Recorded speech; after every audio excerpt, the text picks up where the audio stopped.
Hoje vamos conversar com um jovem deputado que nasceu em Salto e que aos 23 anos chegou a Brasília e tem mais de 1 milhão de seguidores em uma rede social. Estou falando do deputado federal Kim Kataguiri. Obrigado pela presença, Kim. Tudo bem? Eu que agradeço. Tudo jóia. Aliás, parabéns, porque amanhã, dia 28, você completa 24 anos. 24 anos. Já estou sentindo o peso já da idade. Kim, como é que foi o seu primeiro ano como deputado federal, hein? Qual a avaliação que você faz? Olha, difícil, né? Acho que a frustração de todo mundo que chega lá é que você vê que tem muito trabalho, muita burocracia e quando você chega no final do dia, pouco resultado. Né? Acho que demora muito para você E um sistema engessado também, não é? É um sistema engessado para você aprovar, para você levar uma proposta diferente, mas eu acho que já consegui bem, principalmente para alguém de primeiro mandato, já consegui aprovar um número grande de relatórios.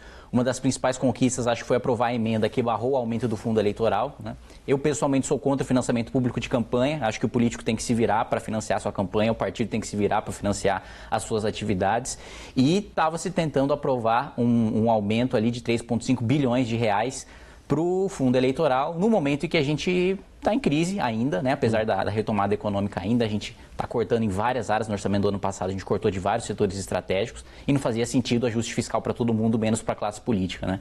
Consegui aprovar essa emenda, conversando com as lideranças partidárias e mais alguns relatórios de diminuição de burocracia, de aumento de transparência. Né? Minha bandeira é muito retomada econômica e combate à corrupção. Né? Muito legal. Deputado de primeiro mandato, então, já destinou mais de 1 milhão de reais para a saúde e para a educação aqui de Sorocaba, é isso? Isso. Foi 250 mil que já foram enviados aqui para a saúde, mais 250 mil para a saúde que estão pendentes e 500 mil também para o programa Criança Feliz, que é um programa que ajuda principalmente na primeira infância, que é o momento em que você tem a formação do cérebro da criança, que vai definir muito do futuro. Outras cidades da região, você lembra alguma Outras coisa? cidades da região também, Indaiatuba, Itupeva, mesmo no ABC, diversos. Fui votado no estado inteiro, né? Apesar de eu não ter uma pauta regional, distribuir o orçamento, né, e descentralizar o orçamento é um dos papéis do deputado federal. E você nasceu em Salto? Conta um pouco a sua história, então. Nasci em Salto, antes de fazer 1 ano de idade eu já fui morar em Indaiatuba.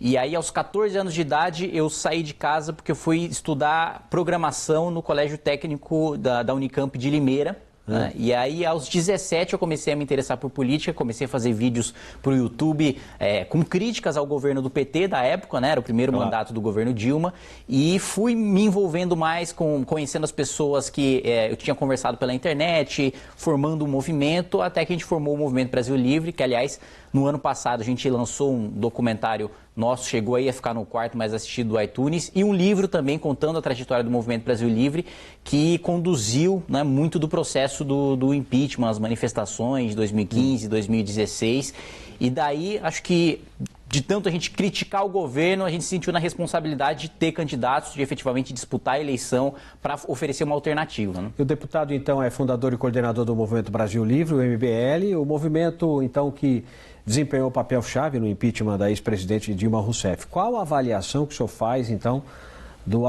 desse movimento, neste momento? Está um pouco parado, está aguardando algumas novas posições para poder se manifestar, como antes?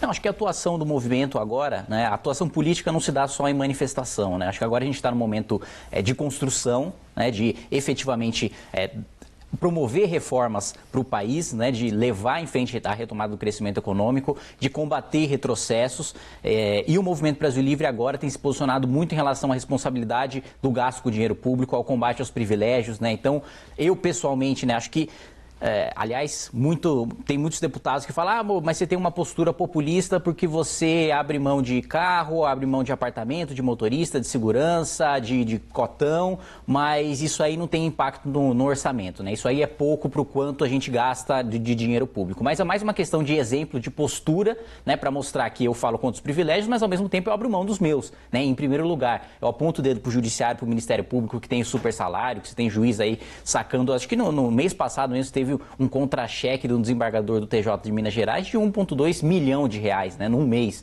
Né? Isso é absolutamente inaceitável e inconstitucional, mas ao mesmo tempo que eu critico também, abro mão dos meus mesmos para dar o exemplo, para mostrar que simbolicamente meu discurso é coerente. A sua avaliação do governo Bolsonaro até agora? Acho que o governo Bolsonaro, a equipe econômica, faz um bom trabalho, né? A retomada do crescimento econômico é inegável, né? Cortando o gasto, promovendo desburocratização, promovendo a abertura de mercado, mas infelizmente o presidente da República traiu uniu os seus eleitores, principalmente na questão do combate à corrupção, né? O senador Flávio Bolsonaro enrolado aí com as investigações, o presidente da República utilizando a máquina pública para blindar o senador e, infelizmente, indicação aí de um petista, né, que foi alguém que, uma ideologia, um partido que o presidente sempre combateu, sendo nomeado para a Procuradoria-Geral da República, um ex-assessor do ministro Dias Toffoli sendo nomeado para a Advocacia-Geral da União. Enfim, apesar do avanço econômico, a gente tem certo retrocesso no combate à corrupção. Para fechar, deputado Kim, como é que o senhor avalia possível dobradinha Bolsonaro na reeleição e o Sérgio Moro como vice? Impossível. Sérgio Moro jamais aceitaria ser vice-presidente de Jair Bolsonaro. Sérgio Moro ou vai para o Supremo Tribunal Federal, eu tenho um contato frequente com ele, ou vai para o Supremo Tribunal Federal. Você está convicto disso, então? Ou vai para o Supremo, e aí, claro, depende da decisão do presidente Jair Bolsonaro, claro. Ou, e aqui eu não estou falando por ele, mas a minha avaliação, vai para a presidência da República. Não aceitaria ser vice, sem falar que não faz o menor sentido alguém que tem mais intenção de voto, 6 ou 7% mais de intenção de voto, sair para vice-presidência da República. Verdade. Isso não tem o menor sentido. Peraí, eu estou melhor que você, mas eu vou ser seu vice. Né? Isso não tem o menor sentido. De repente, na política, né, tudo pode acontecer, né? Mas nisso aí, com certeza, acho que a gente nunca viu na história e nunca verá, né? Sempre quem está melhor é encabeça a chapa. Né? Tá certo, então. Bom, deputado, obrigado pela sua presença aqui. Mensagem final, fica o microfone à sua disposição da TV Sorocaba SBT. Eu que agradeço. Primeiro, agradecer o trabalho do Ítalo, aqui nosso coordenador do Movimento Brasil Livre de Sorocaba, né, que é justamente aquele que traz a demanda. Vai ter candidato a prefeito aqui em Sorocaba? Aqui vamos ter candidato a vereador, né? Vamos ter candidato a vereador. E o Ítalo é nosso coordenador aqui na cidade. Eu tenho a seguinte mentalidade: não faz sentido eu, lá em Brasília, dizer o que está acontecendo em Sorocaba e para qual área é melhor eu mandar o dinheiro aqui em Sorocaba. Faz mais sentido alguém que mora aqui, que faz um trabalho político aqui, que é o Ítalo, que fez o direcionamento das emendas, do orçamento aqui para a cidade, que entende muito mais, que vive a cidade e que, portanto, tem muito mais condições de dizer onde é que é para mandar o orçamento, qual setor da cidade tem problema, não tem problema. Né? Tá certo. Então, agradecendo também Sorocaba, que também foi muito bem votada em Sorocaba, 8 mil, 9 mil votos, toda a população, e aqui prestando contas e aberto a críticas na cidade. Boa sorte, bom trabalho. Muito obrigado, estou precisando de sorte. Essa foi a participação do deputado federal Kim Kataguiri, aqui no quadro Em Dia com a Cidade de hoje. A gente faz um rápido break, daqui a pouco tem mais notícias para você. Até já.